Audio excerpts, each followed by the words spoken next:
जय श्री राम। जय राम जी।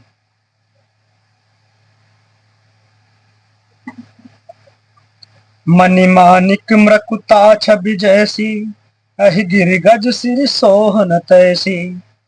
नप किरीट तरुणी तनु पाई, लहै सकल शोभा दिखाई। मणि माणिक और मोती की जैसी सुंदर छवि है, वह सांप पर्वत और हाथी के मस्तक पर वैसी शोभा नहीं पाती। राजा के मुकुट और नवयुवती स्त्री के शरीर को पाकर ही ये सब अधिक शोभा को प्राप्त करते हैं।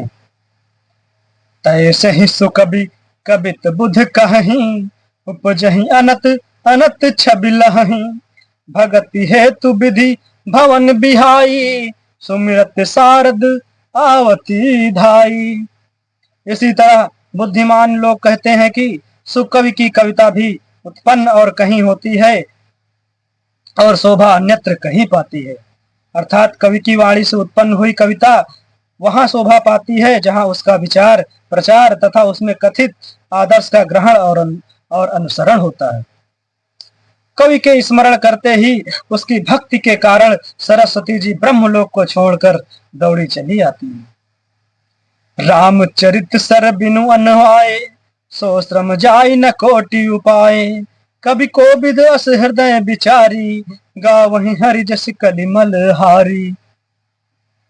सरस्वती जी की दौड़ी आने की यह थकावट रामचरित रूपी सरोवर में उन्हें नहलाए बिना दूसरे करोड़ों उपायों से भी दूर नहीं होती। कवि और पंडित अपने हृदय में ऐसा विचार कर कलयुग के पापों को हरने वाले श्री हरि के यश का ही गान करते हैं। किन्हें प्राकृति जन गुण गाना, सिर धुन गिरा लगत पछिताना। हृदय सिंधु मति सीप समाना, स्वाति शारदा कहीं सुजाना। संसारी मनुष्यों का गुणगान करने से सरस्वती जी सिर धुनकर पछताने लगती हैं कि मैं क्यों इसके बुलाने पर आई। बुद्धिमान लोग हृदय को समुद्र, बुद्धि को सीप और सरस्वती को स्वाति नक्षत्र के समान कहते हैं। जाओ बरसई बर बारी विचारू, होई कवित मुक्ता मनि चारू। इसमें यदि श्रेष्ठ विचार रूपी जल बरसता है तो मुक्ता मणि के समान सुंदर कविता होती है। जुगति बेधि पुनि पोपी हैं, रामचरित बरताग। परिहै सज्जन विमल और शोभा अति अनुराग। उन कविता रूपी मुक्ता मणियों को युक्ति से बेध कर फिर रामचरित्र रूपी सुंदर तागे में पिरोकर सज्जन लोग अपने निर्मल हृदय में धारण करते हैं। इससे अत्यंत अनुराग रूपी शोभा होती है। वे अत्यांतिक प्रेम को प्राप्त होते हैं। जे जन में कलि काल कराला, करतब बायस बेश मराला।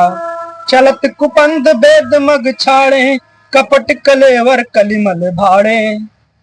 जो कराल कलयुग में जन्मे हैं, जिनकी करनी को एक समान है और बेश हंस का सा है, जो वेद मार्ग को छोड़कर कुमार्ग पर चलते हैं, जो कपट की मूर्ति और कलयुग के पापों के भाड़े हैं।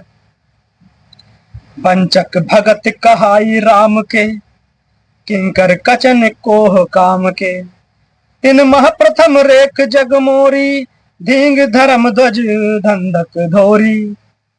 जो श्री राम जी के भक्त कहलाकर लोगों को ठगते हैं, जो धन लोभ क्रोध और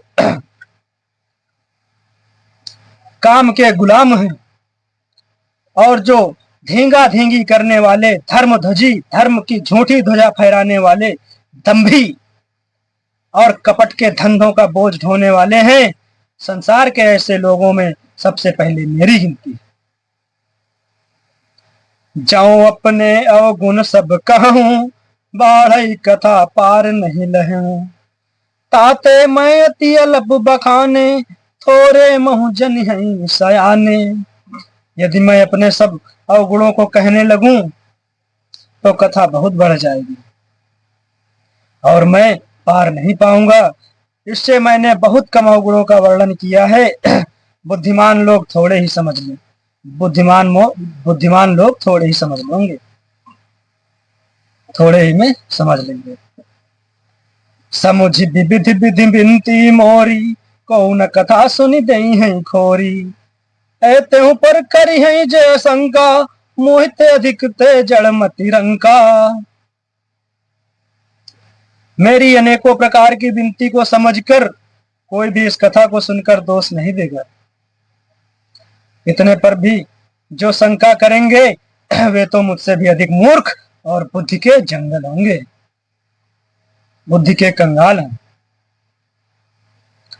कभी न हो नहीं चतुर कहावो, मति अनुरूप राम गुण गावो। कह रघुपति के चरित अपारा, कह मति मोर निरत संसारा। मैं ना तो कवि हूं ना चतुर कहलाता हूं, अपनी बुद्धि के अनुसार श्री राम जी के गुण गाता हूं। कहा तो श्री रघुनाथ जी के अपार चरित्र, कहां संसार में आसक्त मेरी बुद्धि। जही मारुत गिरि मेरु उड़ाही, कहूं तोल के ही लेखे माही। समुझत अमित राम प्रभुताई, हरत कथा मन अति कदराई। जिस हवा से सुमेरु जैसे पहाड़ उड़ जाते हैं, कहिए तो उसके सामने रुई किस गिनती में है। श्री राम जी की असीम प्रभुता को समझकर कथा रचने में मेरा मन बहुत हिचकता है। शारद शेष महेश विधि, आगम निगम पुराण। नेति नेति कहि जास गुण, करिह निरंतर गान। सरस्वती जी, शेष जी, शिव जी, ब्रह्मा जी, शास्त्र वेद और पुराण, ये सब नेति नेति कहकर पार नहीं पाकर ऐसा नहीं कहते हुए सदा जिनका गुणगान किया करते हैं। सब जानत प्रभु प्रभुता सोई, तदपि कहे बिनु रहा न कोई। वेद अस कारण राखा, भजन प्रभाव भाति बहुभाषा। यद्यपि प्रभु श्री रामचंद्र जी की प्रभुता को सब ऐसी अकथनीय ही जानते हैं, तथापि कहे बिना कोई नहीं रहा। इसमें वेद ने ऐसा कारण बताया है कि भजन का प्रभाव बहुत तरह से कहा गया है। अर्थात भगवान की महिमा का वर्णन तो कोई नहीं कर सकता, परंतु जिससे जितना बन पड़े उतना भगवान का गुणगान करना चाहिए, क्योंकि भगवान के गुणगान रूपी भजन का प्रभाव बहुत ही अनोखा है। उसका नाना प्रकार से शास्त्रों में वर्णन है। थोड़ा सा भी भगवान का भजन मनुष्य को सहज ही भव सागर से तार देता है। एक अनीह अरूप अनामा, अज सच्चिदानंद पर धामा। व्यापक विश्व रूप भगवाना, तहि धरि देह चरित कृत नाना। जो परमेश्वर एक हैं, जिनके कोई इच्छा नहीं है, जिनका कोई रूप और नाम नहीं है, जो अजन्मा सच्चिदानंद और परम धाम है, और जो सब में व्यापक एवं विश्व रूप हैं, उन्हीं भगवान ने दिव्य शरीर धारण करके नाना प्रकार की लीला की है। सो केवल भगतन हित लागी, परम कृपाल प्रणत अनुरागी। जहि जन पर ममता अति छोहु, जहि करुणा करि कीन न कोहु। वह लीला केवल भक्तों के हित के लिए ही है, क्योंकि भगवान परम कृपालु हैं और शरणागत के बड़े प्रेमी हैं। जिनकी भक्तों पर बड़ी ममता और कृपा है, जिन्होंने एक बार जिस पर कृपा कर दी, उस पर फिर कभी क्रोध नहीं किया। गई बहोर गरीब नवाजू, सरल सबल साहिब रघुराजू। बुध बर नहीं हरि जस अस जानी, करहि पुनीत सुफल निज बानी। वे प्रभु श्री रघुनाथ जी गई हुई वस्तु को फिर प्राप्त कराने वाले, गरीब निवास दीन बंधु, सरल स्वभाव, सर्वशक्तिमान और सबके स्वामी हैं। यही समझकर बुद्धिमान लोग उन श्री हरि का जस वर्णन करके अपनी वाणी को पवित्र और उत्तम फल, मोक्ष और दुर्लभ भगवत प्रेम देने वाली बताते हैं। तहि बलमय रघुपति गुण गाथा, कहीं हूं नाई राम पद माथा। मुनि प्रथम हरि की रति गाई, तहि मग चलत सुगम मोहि भाई। उसी बल से महिमा का यथार्थ वर्णन नहीं है, परंतु महान फल देने वाला भजन समझकर भगवत कृपा के बल पर ही मैं श्री रामचंद्र जी के चरणों में सिर नवाकर श्री रघुनाथ जी के गुणों की कथा कहूंगा। इसी विचार से वाल्मीकि, व्यास आदि मुनियों ने पहले हरि की कीर्ति गाई है।